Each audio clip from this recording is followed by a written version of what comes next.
D'abord, quelques réflexions. Le respect. Je viens d'écouter une conférence sur le respect, le pardon, les offenses. Quand est-ce qu'il y a offense? Quand est-ce qu'il y a manque de respect? Quand est-ce qu'il faut pardonner? Quand est-ce qu'on peut pardonner? Notre ami Yves Massé a traité de ce sujet ce matin dans son groupe de la rue Barreau. Et après, j'en ai parlé avec lui en tête à tête. Alors d'abord, premièrement, il y a la formule qu'on trouve dans le décalogue: tu respecteras tes parents. Et il y a une chose qui est claire, j'en ai parlé avec une autre personne qui avait écouté la conférence. Le respect, ça ne veut pas dire se mettre à égalité avec l'autre. Ça ne veut pas dire se mettre sur un pied d'égalité avec l'autre. Au contraire, justement, souvent le manque de respect, c'est quand on croit qu'on peut se mettre à égalité avec quelqu'un, alors que ce quelqu'un vous est supérieur, ou inférieur d'ailleurs. Le respect, c'est un manque de connaissance et de compréhension de qui est qui, une difficulté à se situer par rapport à l'autre. Quand on ne sait pas se situer par rapport à quelqu'un, forcément on lui manque de respect quelque part, au sens où on ne respecte pas ce qu'il est. C'est un enfant, on respecte ce qu'il est un enfant. Un adulte, on respecte qu'il est un adulte. Un professeur, un président de la République, on respecte son statut, ce qu'il représente, etc., etc. Et dès qu'on n'a pas ce respect, on bascule dans le processus de l'offense. On va demander pardon pour ne pas avoir tenu compte de celui qu'on avait en face de soi, pour ne pas avoir pris la mesure de l'autre. Ça ne veut pas dire devenir l'autre, d'aucune façon. Manquer de respect, c'est manquer de jugeote, c'est manquer de jugement, c'est ne pas avoir compris assez tôt ce qu'il en était. Alors là aussi ça pose un problème, parce que il y a eu aussi un exposé sur le racisme, et il y a un noir qui disait: mais comment pouvez-vous me haïr en tant que noir alors que vous ne me connaissez pas en tant que personne? Cette dialectique entre la personne et le groupe d'appartenance est essentielle dans cette histoire. Il est évident que manquer de respect, c'est d'abord manquer de respect au groupe auquel la personne appartient, et non pas à la personne en particulier. C'est ne pas apprécier la spécificité de ce groupe auquel cette personne apparemment appartient. Par exemple, si c'est une femme, manquer de respect à une femme, c'est manquer de respect à une femme. Je n'ai pas besoin de connaître cette personne, femme, en particulier.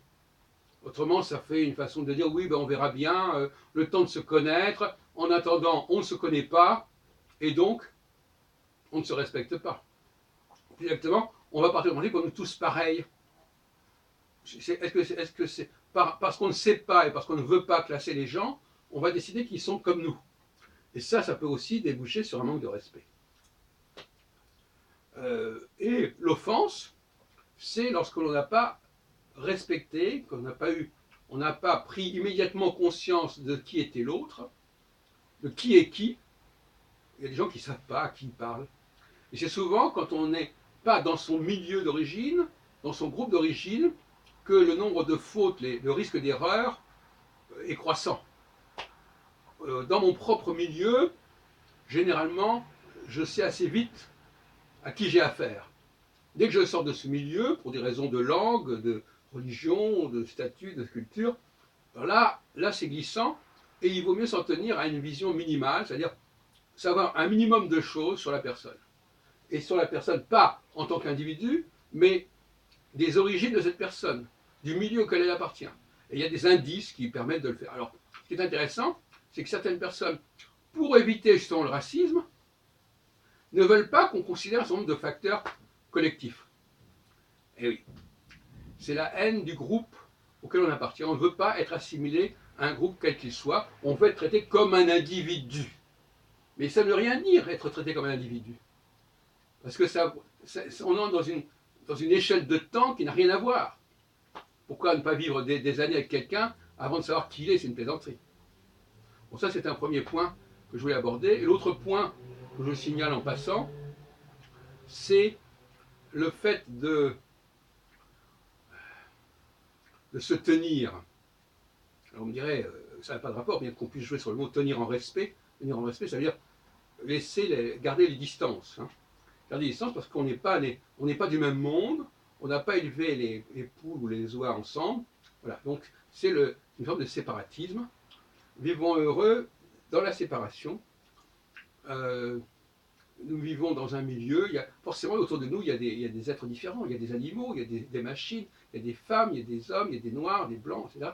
Tout ça, c'est des êtres qui sont en continuum, qui vivent dans un même ensemble, mais qui ne sont pas assimilables à un seul et même groupe pour autant. Et donc ça, c'est un point important. Et puis, se tenir, pour jouer sur le mot tenir à distance, et se tenir, savoir se tenir aussi, savoir se tenir, ça veut dire se tenir correctement par rapport à la personne en question. Si cette personne a une certaine dignité, si c'est un maître, il faut savoir se tenir. Il faut aussi savoir tenir son rang. C'est aussi important. Et puis alors, je reviens sur cette ancienne, savoir se tenir, c'est aussi ne pas constamment se tenir à quelque chose.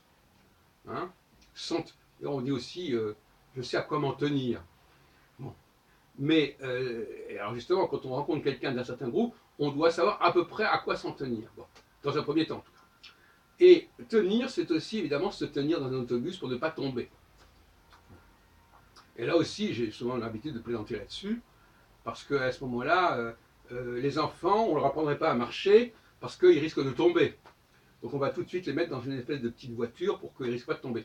Ben, c'est la même chose. Les mères qui disent à leur enfant, tiens-toi bien dans l'autobus parce que tu risques de tomber, ben, il faudrait peut-être mieux qu'ils apprennent à se tenir, et quitte à tomber un petit peu, mais qu'ils arrivent à se tenir plutôt que de passer leur vie, parce qu'il y a des gens qui passent toute leur vie, hein,